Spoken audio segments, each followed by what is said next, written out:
Então, irmãos, boa noite. Vamos voltar para o nosso estudo em Mateus, capítulo 5, Sermão do Monte. O Sermão do Monte, Mateus, capítulo 5. E vamos ver hoje os versos de 33 a 37 de Mateus, capítulo 5.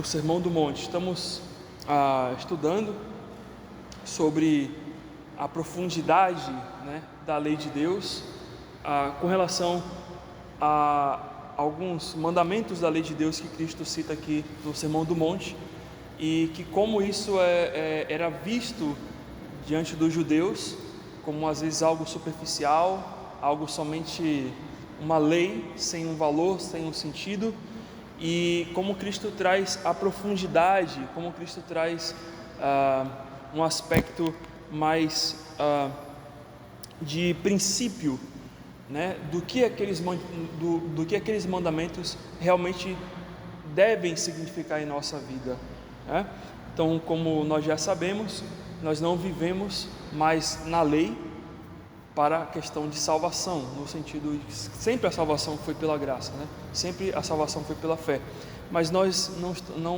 não cumprimos mais a lei como a antiga aliança, mas ainda assim a lei de Deus contém os princípios elementares para a nossa vida cristã, e é isso que Cristo ele traz para nós aqui dos versículos 33 a 37 de Mateus capítulo 5. E hoje nós vamos ver o próximo princípio, que é o princípio sobre honrar compromissos. Princípio sobre honrar compromissos. Versículos 33 e 34 vamos ler agora. Também ouvistes que foi dito aos antigos: não jurarás falso, mas cumprirás rigorosamente para com o Senhor os teus juramentos. E eu, porém, vos digo: de modo algum jurareis, nem pelo céu, por ser o trono de Deus. Vamos orar ao Senhor mais uma vez. Senhor Deus, que nesse tempo, que nesse momento que vamos estudar a Tua Palavra, o Senhor prepare o nosso coração para entendê-la, para de fato, Deus, viver aquilo que ela diz, o princípio que está aqui contido nesses versos. Que o Senhor nos prepare, Deus, para isso. E também não só nos prepare, mas nos faça cumprir os compromissos que nós somos chamados como cristãos a cumprir. Oramos no nome de Jesus Cristo. Amém. Seguindo no Sermão do Monte, sobre os aspectos profundos da lei de Deus, o Senhor vai abordar sobre o mandamento dos juramentos. E primeiramente a gente precisa entender o que é um juramento. O que é um juramento? Já parou para poder pensar o que é um juramento? O juramento é uma afirmação de uma promessa sobre algo ou alguma coisa, no qual se firma um compromisso do seu cumprimento. Então, o que é um juramento? É uma afirmação, de uma promessa. Então, eu estou afirmando uma promessa, e sobre essa promessa, eu estou me comprometendo, eu estou criando um compromisso de que eu irei cumprir aquilo que eu prometi. Nas cerimônias de formatura, os formandos tem uma parte lá das cerimônias onde eles fazem o juramento, o juramento da formatura, o juramento da área onde eles vão trabalhar. Por exemplo, o juramento de enfermagem é esse, eu dedico a minha vida profissional a serviço da humanidade, respeitando a dignidade dos direitos da pessoa humana, exercendo a enfermagem com consciência e fidelidade. Esse aqui é um exemplo do que é um tipo de juramento. A pessoa jura dedicar a vida dela, profissional, ao serviço das pessoas da área da saúde, respeitando elas e exercendo a profissão delas com fidelidade.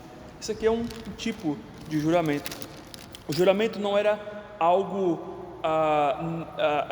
não incomum, era comum na vida do povo de Israel jurar, fazer juramentos. Por quê?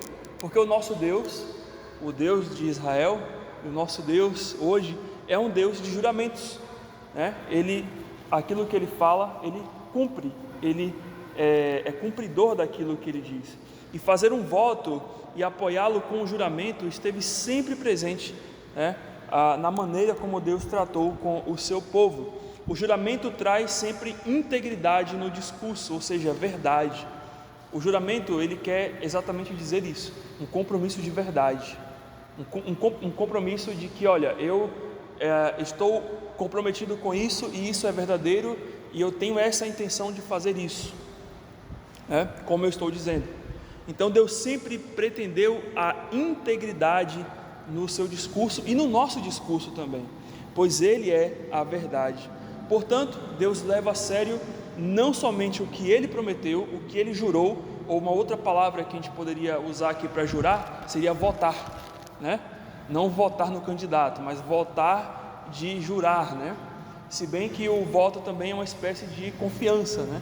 É uma espécie de, olha, eu estou depositando uma promessa, né? Uma crença de que você vai fazer algo por mim, né? Então seria talvez até uma espécie de, nesse sentido, né, de eleições, uma espécie de promessa também, né? Então, Ele não só leva a sério aquilo que Ele prometeu, mas Ele leva a sério os nossos votos, os votos dos servos dEle. No versículo 33, então podemos ler assim: também ouvistes o que foi dito aos antigos. Então lembra que quando Cristo está falando o que foi dito aos antigos, Cristo está citando a lei, citando o que os antigos até aquele momento disseram e passaram e transmitiram para o povo de Israel.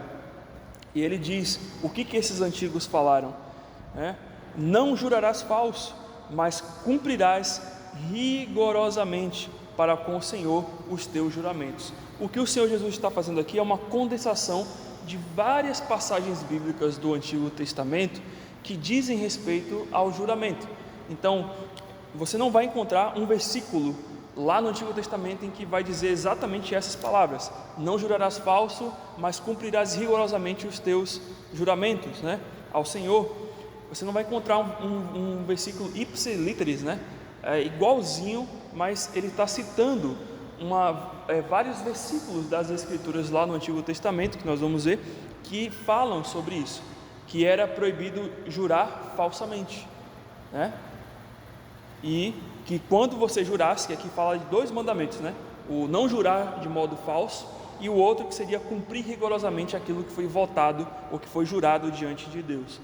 Então, poderíamos dizer que o mandamento do juramento tem base no terceiro mandamento da Bíblia, do Decálogo, né? Lá em Êxodo capítulo 20, versículo 7, onde diz assim: não tomarás o nome do Senhor teu Deus em vão, porque o Senhor não terá por inocente o que tomar o seu nome em vão. Então isso tem a ver com a questão de juramento, né? Essa advertência a respeito, né, de não vulgarizar o nome de Deus em nossas conversas, não diz respeito apenas às brincadeiras, né, a usar o nome de Deus nas brincadeiras, algo nesse sentido, mas também a jurar, né, mencionar o nome de Deus como uma garantia de algo, né? Por exemplo, eu juro por Deus, né, eu juro pelo Senhor, né, que eu farei tal coisa. Então isso também tem que ser tomado com muita cautela, porque nós podemos, e em Israel, vamos ver o que eles fizeram, né, para poder fazerem vários juramentos, incorrer num pecado, né, de tomar o nome do Senhor Deus em vão, porque se não cumprimos, né, estamos jurando pelo nome do Senhor aquilo, né? Então é uma coisa confusa. Então nós precisamos ter muita atenção, muito cuidado com relação a isso. Então, quando fala de não tomarás o nome do Senhor teu Deus em vão, é exatamente isso, também nos nossos compromissos, tá? Então, de modo nenhum podemos dizer eu juro por Deus, né? Já ouviu as pessoas falarem eu juro por Deus, né? Então, isso daí não compete a nós, como cristãos, que nós já somos cientes disso, e diante da palavra de Deus aqui em Mateus 5, fazer a mesma coisa, ok? Levítico 19:12, a gente vai ver também outro mandamento, mas de forma direta a respeito do juramento, outra passagem que fala sobre esse mandamento: não jurareis falso pelo meu nome. O próprio Senhor aqui já vai falando diretamente, né? Não jurareis falso pelo meu nome, pois profanareis o nome do vosso Deus. Lembra? Se liga aquilo que está falando em Êxodo 27, né? A respeito do tomar o nome de Deus em vão. Veja como as coisas são ligadas, né? Pois profanareis o nome do vosso Deus, eu sou o Senhor. E aí, se você vai depois ali em Êxodo, né? Capítulo, praticamente em todos os, menos em Gênesis, mas em todos os outros capítulos do Pentateuco, em todos os outros livros do Pentateuco, você vai encontrar mandamentos com relação a jurar. Por exemplo, em Números, capítulo 30, versículo 2, vai dizer assim: quando o homem fizer voto ao Senhor, ou juramento para obrigar-se a alguma abstinência, ou seja, que tem a ver com a questão de você se manter, né, de você não fazer alguma coisa, se abster de fazer alguma coisa, ele fala: não violará, né, a sua palavra, segundo o que prometeu fará. Então o mandamento fala que o que você votou, você tem que cumprir. E Deuteronômio 23, versículos 21 a 23, diz assim: ainda temos mais detalhes dessa advertência. Quando fizerdes algum voto ao Senhor teu Deus, não tardarás em cumpri-lo, porque o Senhor teu Deus certamente o requererá de ti, e em ti haverá pecado. Aqui ainda é o mais incisivo, ainda tem mais detalhes, Deuteronômio 23, 21 a 23. Ele fala: olha, quando você fizer algum juramento diante de Deus, não tarde em cumpri-lo. Não fala assim: depois eu cumpro, né? Vou esperar mais um pouquinho aqui, e depois, quando tiver melhor a coisa, eu faço isso para Deus, né? Mas não, porque o Senhor vai requerer de você aquilo que você cumpriu, aquilo que você que prometeu. Ele vai querer que você cumpra, porque senão em ti haverá pecado. Porém, abstendo-te de fazer o voto, ainda ele dá uma ajuda, né? Ele fala assim: olha, é melhor que você nem vote, né? Ou seja, porém, abstendo de não fazer o voto, não haverá pecado em ti. Ou seja, você não vai ficar passível de pecar, né? O que proferirás os teus lábios, isso guardarás e o farás, porque votaste livremente ao Senhor teu Deus o que falastes com a tua boca. Ou seja, aquilo que nós prometemos diante de Deus, nós precisamos cumprir, ok? É isso que nós aprendemos até aqui. Não podemos jurar falsamente: eu vou fazer, Senhor, pelo teu nome, e depois não faz. Apesar de todas essas asseverações, Deus sabia que o seu povo iria pecar, até mesmo por juramentos não cumpridos. Ao longo da história de Israel e na época do Senhor Jesus, os rabinos desenvolveram um sistema no qual definia no que as pessoas poderiam ou não poderiam jurar, para evitar a disciplina de Deus caso elas descumprissem. Vocês já pensaram nisso? Eles estão bolando um meio de, dentro da lei de Deus, achar brechas para que eles não possam pecar com relação a juramento, Ou seja, esses tais juramentos eram frequentemente empregados para propósitos enganosos. Por exemplo, alguém falava assim: eu juro por Deus, ou melhor, eu juro pelos céus de Deus que eu farei isso para ti. Então aquela pessoa está jurando, né? E antigamente, né, quando a pessoa falava eu juro, tinha um peso, né? Tinha um peso de verdade, de confiança. Hoje não. Hoje palavra não serve para nada. As pessoas falam palavras e no minuto seguinte estão fazendo o contrário daquilo que acabaram de falar, né? Então é diferente. Hoje a gente vai ver, hoje tem outros tipos de juramentos, né? Mas o que nós percebemos aqui é exatamente isso, que essas pessoas estavam fazendo isso com o propósito não de fazer o que estavam falando, mas com o propósito de enganar. Então podemos dizer que essas pessoas que juravam falsamente era como se fosse o 171, né? Aquela pessoa estelionatária, né? Que te fala de um jeito, te convence, e aí ele só quer roubar você, ou só quer fazer algum mal na sua vida. Então os judeus, eles juravam por coisas como o céu, como a terra, Jerusalém, ou pela própria cabeça, e não por Deus. Por quê? Porque eles não juravam por Deus? Porque naqueles versículos que nós acabamos de ler no Antigo Testamento, falavam sobre o quê? Que não pode jurar por Deus, né? Ou que para ter cuidado quando for jurar pelo nome de Deus, porque pode haver pecado, né? Você pode pecar por conta disso. Então o que eu vou fazer? Então, ao invés de jurar por Deus, eu vou jurar pelos céus de Deus, eu vou jurar pelo mar de Deus, eu vou jurar pelo templo de Deus, que eles faziam isso. Então, com isso, na mente deles, eles falam assim: olha, não é por Deus, é pelo mar, pelas coisas, né? E não por Deus, mas é pelas coisas de Deus. Então, na verdade, eles estavam querendo achar uma brecha na lei para isso. Eles acreditavam que jurar pelo ou por alguma coisa dava mais credibilidade e persuasão a quem estava ouvindo o seu juramento. Mas, irmãos, note, né, que o Senhor dirá alguns tipos de juramento que os judeus faziam, que é a partir do versículo 34 até o versículo 36. Eles diziam assim, né? Ele fala: eu porém vos digo, de modo algum jureis. E ele fala, os judeus estavam jurando, né? Nem pelo céu, que eles faziam isso, nem pelo trono de Deus. 35, nem pela terra, por ser o estrado dos seus pés, nem por Jerusalém, por ser a cidade do grande rei, nem jures pela tua cabeça, porque não podes tornar um cabelo branco ou preto. Então, o que Cristo estava querendo dizer, irmãos, é que tudo fazia parte da criação de Deus, de modo que eles estavam errados em jurar pelo céu, pela terra e enganar, que na verdade eles estavam jurando pelas coisas de Deus, que representam o próprio Deus, que apontam para o próprio Deus. Então tudo fazia parte da criação de Deus, de modo que ele estava envolvido, o que produzia então culpa diante de Deus. Ou seja, irmãos, desde o início, a intenção no coração das muitas pessoas, daqueles judeus que juravam, não eram para poder cumprir o seu voto, mas apenas para conseguir o que queriam, sobretudo nos negócios, utilizando o ato do juramento como um instrumento de apresentar uma fidelidade, entre aspas, né? Ou um compromisso. Então o Senhor Jesus de modo nenhum estava proibindo os juramentos, nem mesmo a lei proibia os juramentos, mas apenas alertava: cuidado quando você for jurar. Mas eles não proíbem os juramentos. Mas o que a lei estava proibindo, e Cristo aqui também vai trazer isso de forma mais profunda, são os falsos juramentos, o juramento com fins enganosos, né?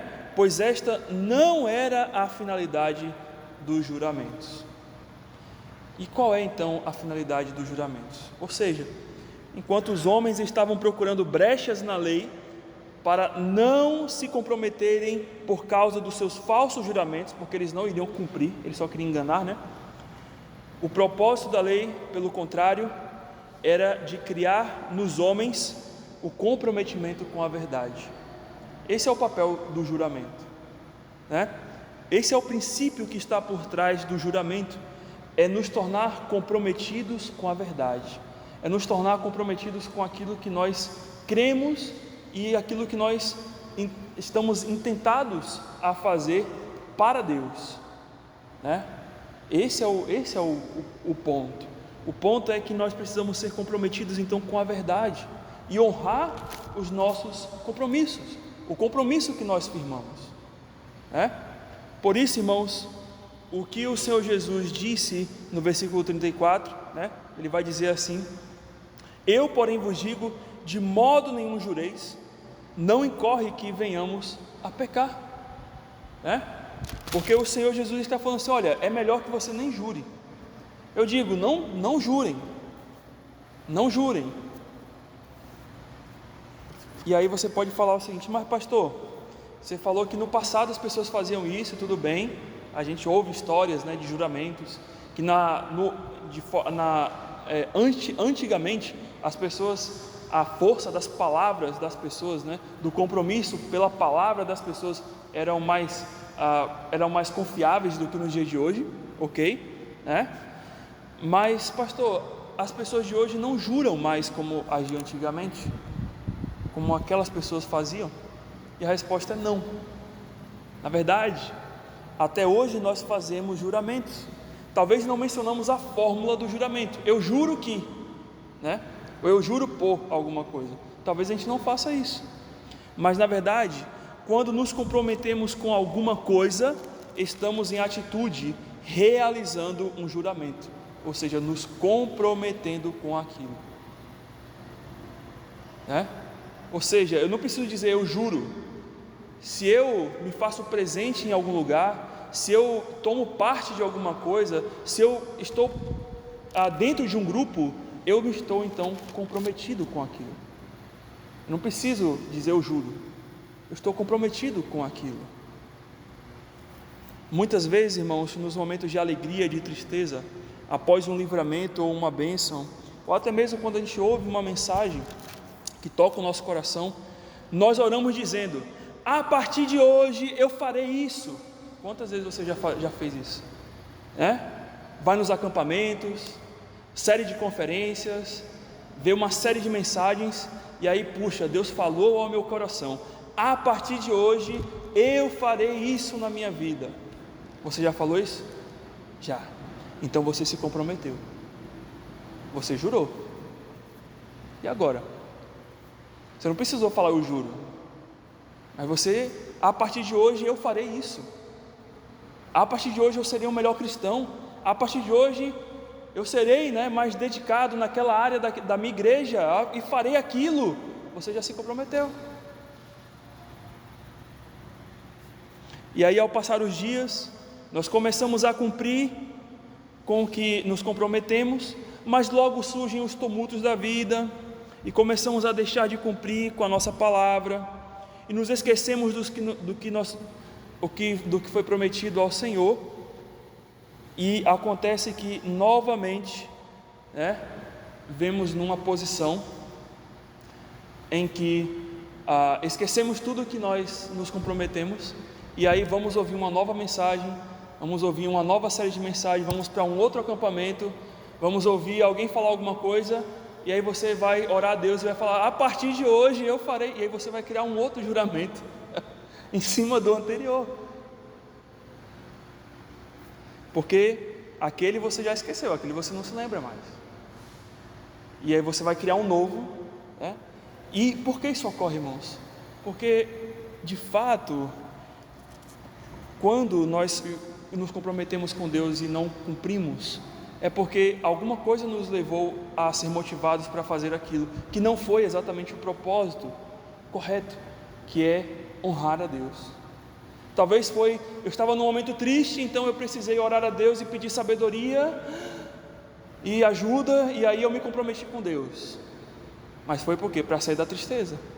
Ou porque eu estava muito alegre, muito eufórico, e aí, agora sim, Senhor, eu vou fazer tudo para Ti. Mas quando veio a primeira tempestade, parece que aquela promessa acabou.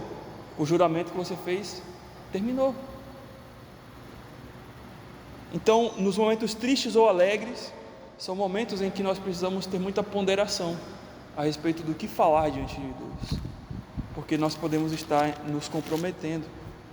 Em Eclesiastes 5,4 nos diz que quando a Deus fizeres algum voto, não tardes em cumpri-lo, porque não se agrada de tolos. O que votares pagam. Ou seja, não quer dizer que não vão, então pastor, então eu vou ficar aqui, não vou fazer nada, não vou me comprometer com nada para não pecar. Não, também você não pode ser tolo, assim, como a palavra de Deus fala. Você não pode ser tolo, porque isso também é ser tolo. Deus sabe que você precisa fazer alguma coisa para Ele, e Ele te chamou para a obra dele, porque Ele sabia que você tem talentos, tem dons que devem ser usados para a obra dele, mas a questão é você se comprometer com a verdade.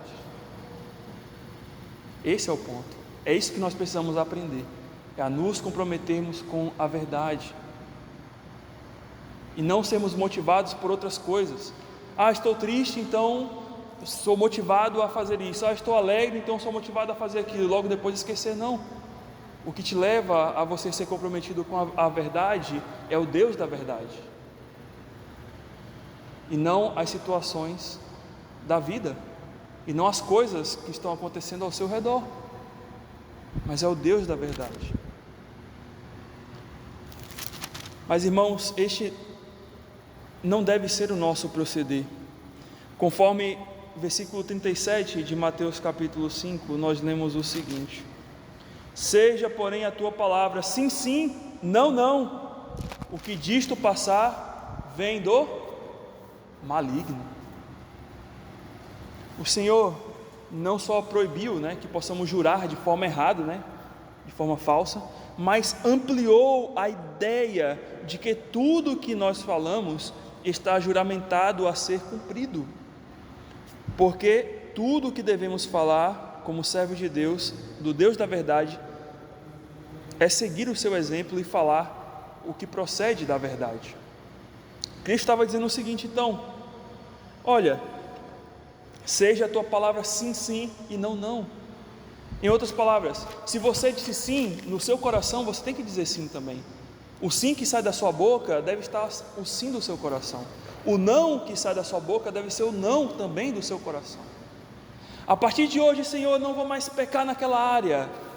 Mas o seu coração está dizendo, mas olha, você vai pecar de novo, né? Aquele pecado é bom, né?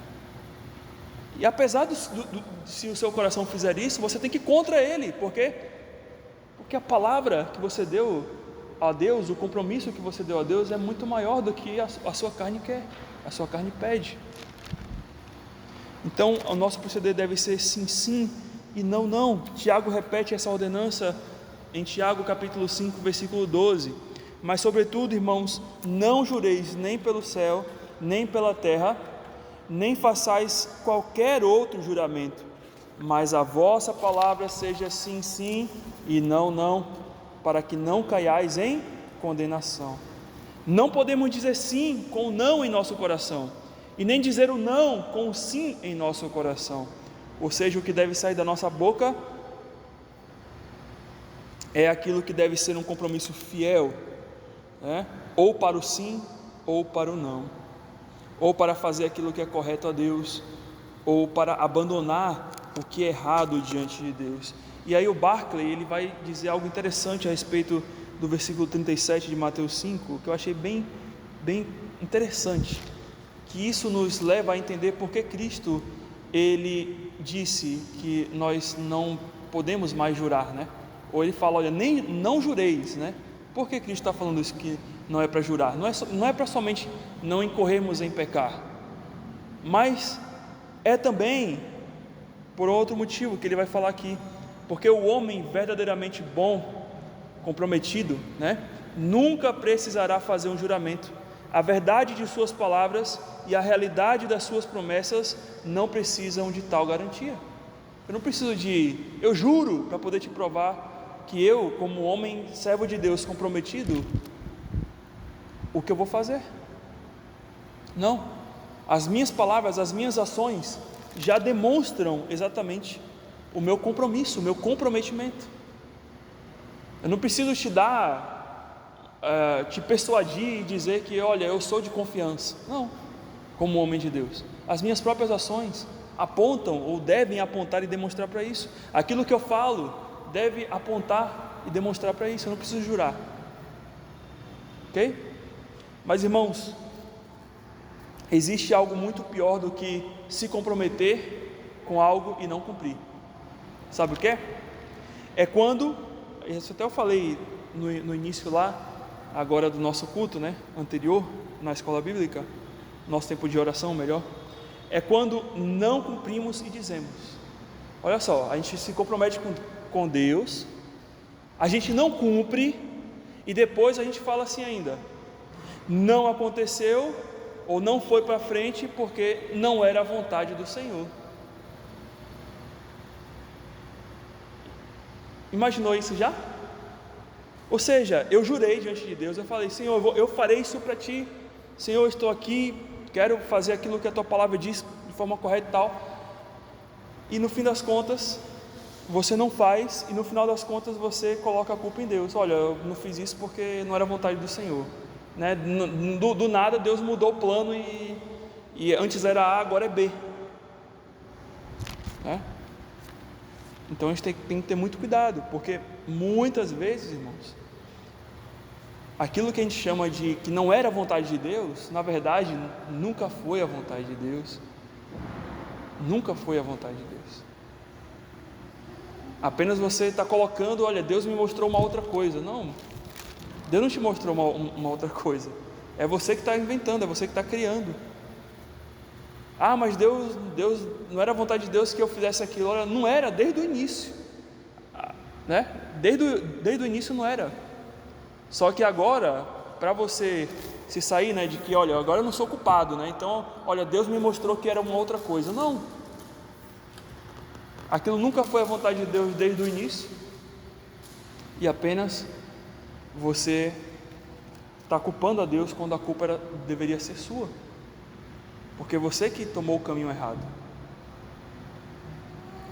Não nego, irmãos, que durante o curso de nossa vida, Deus não venha a nos revelar a sua vontade e nos guiar para uma outra direção dentro da sua vontade. Eu não estou falando disso, mas eu penso que a maioria das vezes que temos insucessos em nossos compromissos, não foi porque Deus mudou os planos, não foi porque Deus mudou a sua vontade em nossa vida, não é isso, mas porque não fomos sábios e prudentes naquilo que poderíamos fazer. Por exemplo, Sansão de modo nenhum poderia dizer que a sua falta de compromisso com seu voto de nazireu e posteriormente a sua queda e consequências do seu pecado se decorreu porque foi a vontade de Deus para que ele derrubasse as colunas do templo dos filisteus e matassem todos os príncipes. Imagine se Sansão dissesse isso: ó Senhor, agora eu entendo porque eu fui tentado por Dalila, porque o Senhor me colocou aqui cego entre essas duas pilastras para que eu pudesse matar os filisteus. Não, com certeza Deus poderia usar ele para matar os filisteus de uma outra maneira. Não precisava estar cego e acorrentado e aprisionado. Mas não vamos ver Sansão fazendo isso. Por quê? Porque Sansão reconheceu que ele tinha um compromisso, ele descumpriu o compromisso com Deus e ele estava colhendo as suas consequências. E pelo contrário, não vamos ver Sansão querendo dar uma de, olha, a culpa não foi minha, né? Não foi minha não, Senhor, a culpa não foi minha não, foi o Senhor que, olha, agora eu entendo, Senhor, o pecado, né? O pecado na minha vida era porque era a tua vontade para que eu estivesse aqui. Negativo, não existe isso. Note que ao invés disso, em Juízes 16, 28, Sansão, ele diz assim, quando ele está amarrado, né, aprisionado ali e cego, ele fala: ó soberano Senhor, lembra-te de mim, ó Deus, eu te suplico, dá-me forças mais uma vez. Ele fala: ó Senhor, lembra-te de mim.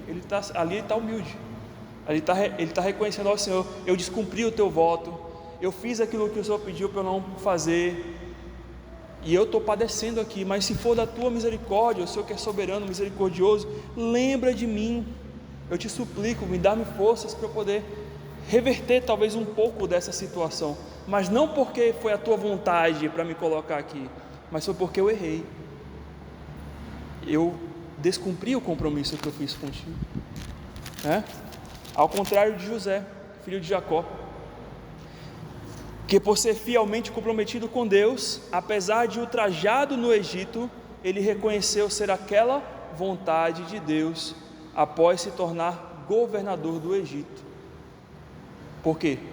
Porque Deus, né, levou a trajetória da vida de José, né, a ele ser odiado pelos seus irmãos, né, a ser jogado ali e dado como morto, né, a ser vendido como escravo, a ir para o Egito como escravo, e ele chegou lá, né? O que aconteceu? Foi comprado por um dos chefes de Faraó. A esposa daquele chefe de Faraó tentou, né, contra ele, e ele não cedeu à tentação, mas mesmo assim foi preso, e após ser preso, Deus o resgata lá do cativeiro e o torna o governador do Egito.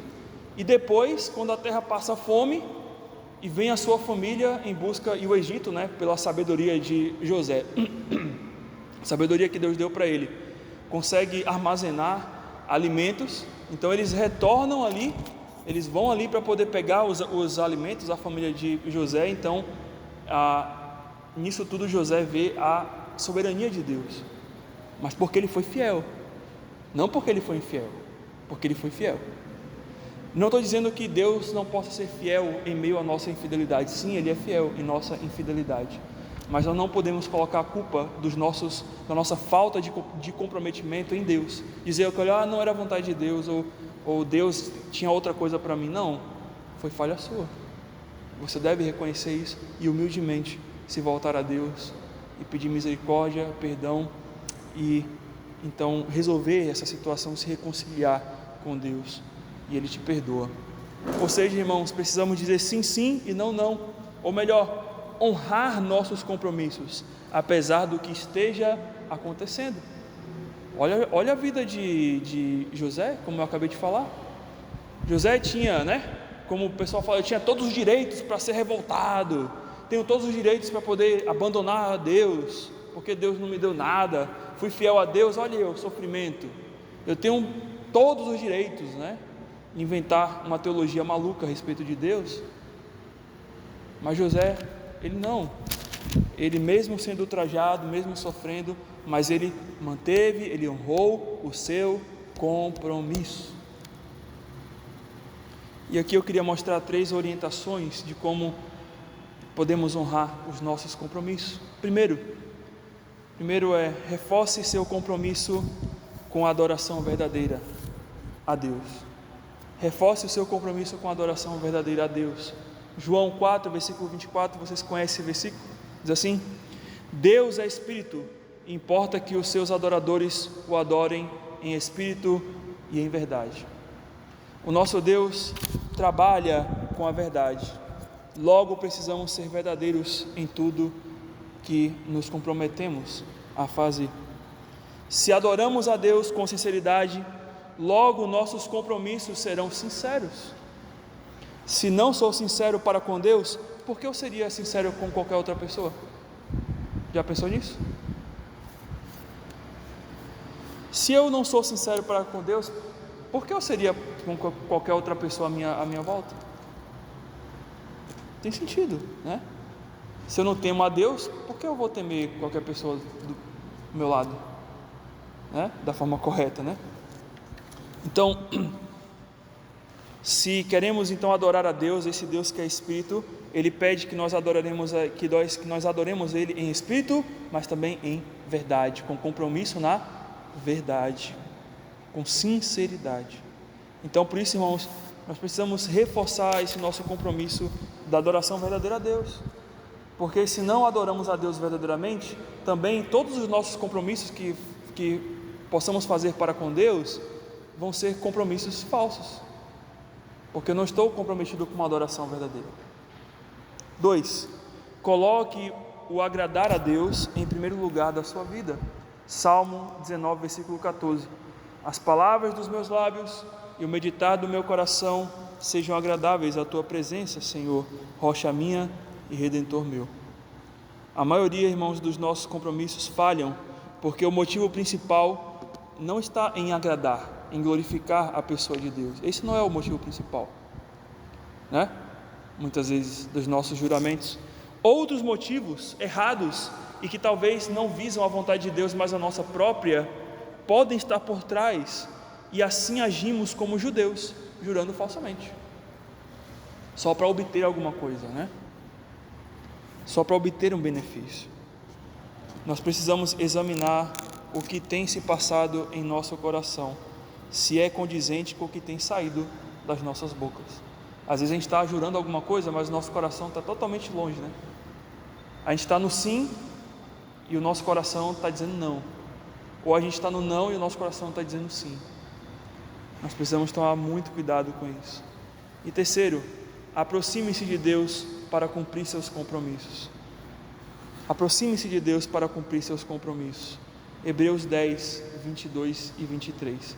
Aproximemo-nos com sincero coração, em plena certeza de fé, tendo o coração purificado da má consciência e lavado o corpo com água pura. Guardemos firme a confissão da esperança sem vacilar, pois quem fez a promessa é fiel. Até o final do versículo fala, olha, quem fez a promessa é fiel.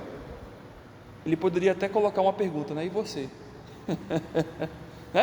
Quem promete? Deus, quem nos dá as promessas maravilhosas é Deus, Ele é fiel. Mas depois, e você? Será que você é comprometido com aquilo que você compromete-se com Deus, que você promete a Deus? Então aqui Ele está chamando a gente a aproximar. Aproximemo-nos com sincero coração. Ou a palavra sincero pode ser o quê? Verdade, né? Com coração verdadeiro, com coração sem hipocrisia, com coração sem máscaras. Exponha seu coração mesmo, não tenha medo, é isso que Deus quer. Deus não quer que você adore Ele mascarado, né? Podre, né? Por dentro, mas bonito por fora. Ele não está buscando esse tipo de adoração, Ele não está buscando esse tipo de pessoas comprometidas com Ele. E Ele fala, tendo o coração então o que? Purificado da má consciência e lavado o corpo com água pura, ou seja, envolve santidade. Se eu quero compromisso com Deus, eu também preciso me envolver com ser santo a Deus. Muitos cristãos hebreus estavam se desviando da fé e do compromisso para com ela, porque começaram a dar ouvidos àquilo que não era a fé verdadeira, E esse é o motivo porque o autor de Hebreus ele vai voltar nos fundamentos da fé ali e mostrar para aquele povo, aqueles cristãos ali, que eles precisavam então voltar ao Evangelho. Com isso, tiveram suas mentes maculadas pela mentira e abandonaram seu compromisso com o Senhor. Precisamos examinar se não estamos dando ouvidos à mentira de Satanás, que estão nos impedindo de sermos fiéis aos nossos compromissos. A gente precisa fazer uma avaliação no nosso coração. Será que eu estou ouvindo as mentiras de Satanás? Será que o meu coração, ao invés de estar sendo purificado de uma má consciência e o meu corpo lavado com água pura, será que eu estou procurando sujeira? Será que eu estou me aproximando não de Deus, mas dessas coisas que me levam a ser não comprometidos com Deus, mas comprometidos com outras coisas? Com o trabalho, com a diversão, com o entretenimento, com o que as pessoas vão olhar de mim, vão pensar de mim. Será que esse é o meu compromisso? O meu compromisso está com a minha vaidade, com o meu eu, com o dinheiro? Qual é o seu compromisso? É com a obra de Deus? É com Deus da obra?